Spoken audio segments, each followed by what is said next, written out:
नमस्कार मेरे प्यारे विद्यार्थियों। इस वीडियो में हम द्विघात समीकरण का सवाल पढ़ा रहे हैं आपको, तो आप सवाल को बड़े ध्यान से देखिएगा, निश्चित रूप से आपको समझ में आएगा। तो चलिए देखते हैं सवाल क्या है। तो देखिए यहाँ पर 3x⁻² प्लस 7x⁻−1 प्लस 5 बराबर 0। आप इसको इंग्लिश में पढ़ सकते हैं, हिंदी में पढ़ सकते हैं, मिक्स करके पढ़ सकते हैं, कोई दिक्कत नहीं है, ठीक है। तो यहाँ पर हम देख सकते हैं कि लिखा है 3, ठीक है।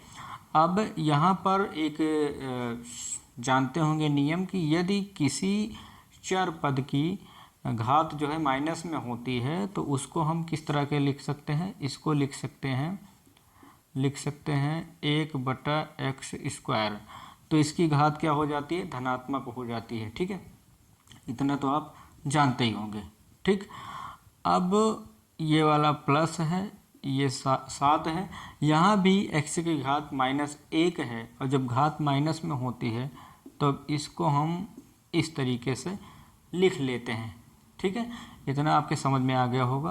प्लस 5 बराबर 0 हो जाता है।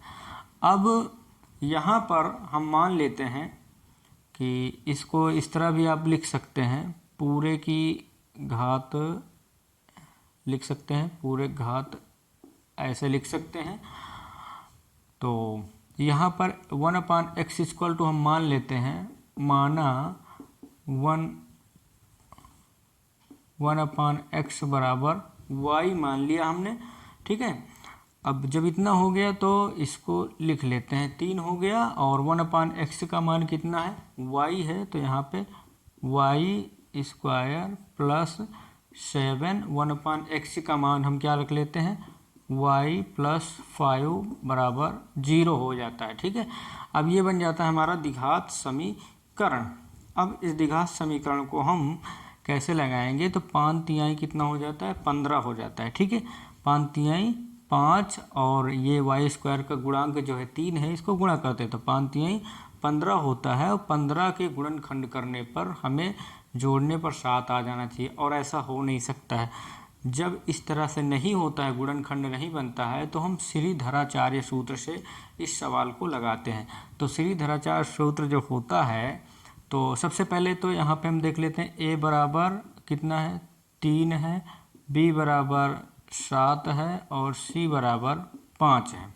इस तरह से श्रीधराचार्य सूत्र में हम a b c इसको पद मान लेते हैं, गुणांक को, ठीक है।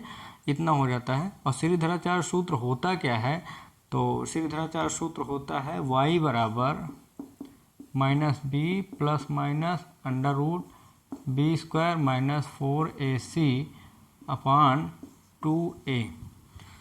तो इस तरह से ये श्रीधराचार्य का सूत्र होता है। अब इस पर हम मान रख देते हैं।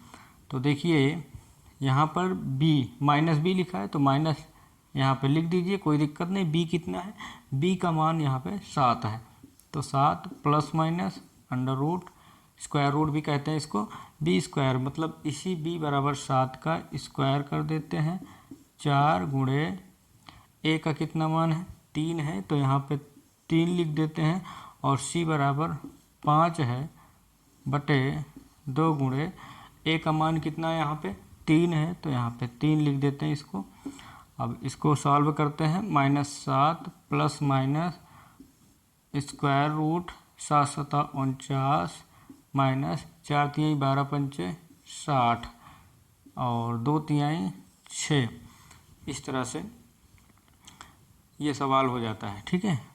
अब इसको आगे सॉल्व करते हैं, -7 प्लस माइनस इसको घटा देते हैं, तो 60 में से जब आप 49 घटाते हैं तो 10 में से 9 गए 1, 5 में से 4 गए 1, तो यहाँ पे आता है 11, जो कि यहाँ पे माइनस में रहेगा, ठीक है। किस में रहता है, माइनस में रहता है, वो भी स्क्वायर रूट के अंतर्गत, क्योंकि अभी इसका स्क्वायर रूट नहीं निकला है। -11/6 हो जाता है, ठीक है। अब इसको आगे जब सॉल्व करते हैं तो देखिए यहाँ पर ये जो हर छा है, ये छा जो है दोनों का हर है, ठीक है।